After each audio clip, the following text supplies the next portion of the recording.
تب ایوب نے جواب دیا، تم کب تک میری جان کھاتے رہو گے اور باتوں سے مجھے چور چور کرو گے؟ اب 10 بار تم نے مجھے ملامت ہی کی۔ تمہیں شرم نہیں آتی کہ تم میرے ساتھ سختی سے پیش آتے ہو اور مانا کہ مجھ سے خطا ہوئی؟ میری خطا میری ہی ہے۔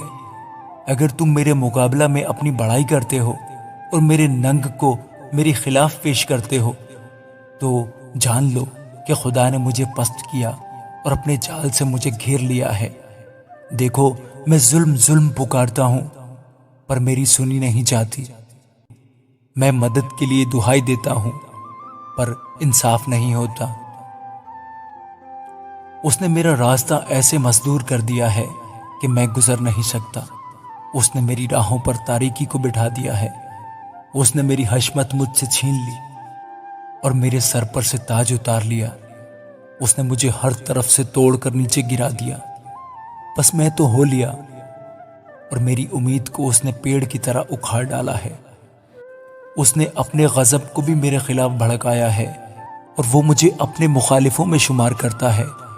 اس کی فوجیں اکٹھی ہو کر آتی اور میرے خلاف اپنی راہ تیار کرتی اور میرے ڈیرے کے چوگرد خیمہ زن ہوتی ہیں۔ اس نے میرے بھائیوں کو مجھ سے دور کر دیا ہے اور میرے جان پہچان مجھ سے بیگانہ ہو گئے ہیں۔ میرے رشتہ دار کام نہ آئے اور میرے دلی دوست مجھے بھول گئے ہیں۔ میں اپنے گھر کے رہنے والوں اور اپنی لونڈیوں کی نظر میں اجنبی ہوں۔ میں ان کی نگاہ میں پردیسی ہو گیا ہوں۔ میں اپنے نوکر کو بلاتا ہوں اور وہ مجھے جواب نہیں دیتا۔ اگرچہ میں اپنے منہ سے ان کی منت کرتا ہوں، میرا سانس میری بیوی کے لیے مکروہ ہے اور میری منت میری ماں کی اولاد کے لیے۔ چھوٹے بچے بھی مجھے حقیر جانتے ہیں۔ جب میں کھڑا ہوتا ہوں تو وہ مجھ پر آوازہ کستے ہیں۔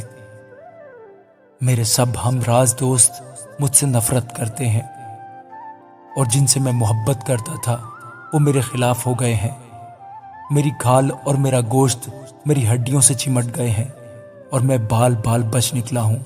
اے میرے دوستو، مجھ پر ترس کھاؤ کیونکہ خداوند کا ہاتھ مجھ پر بھاری ہے۔ تم کیوں خداوند کی طرح مجھے ستاتے ہو اور میرے گوشت پر کنایت نہیں کرتے؟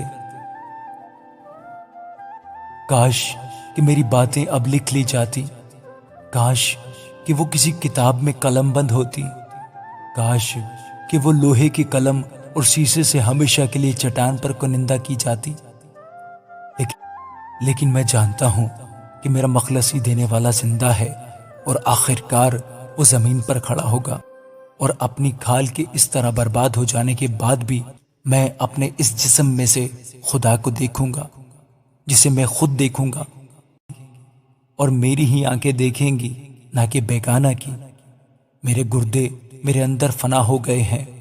اگر تم کہو ہم اسے کیسا کیسا ستائیں گے حالانکہ اصلی بات مجھ میں پائی گئی ہے، تو تم تلوار سے ڈرو، کیونکہ قہر تلوار کی سزاؤں کو لاتا ہے، تاکہ تم جان لو کہ انصاف ہوگا۔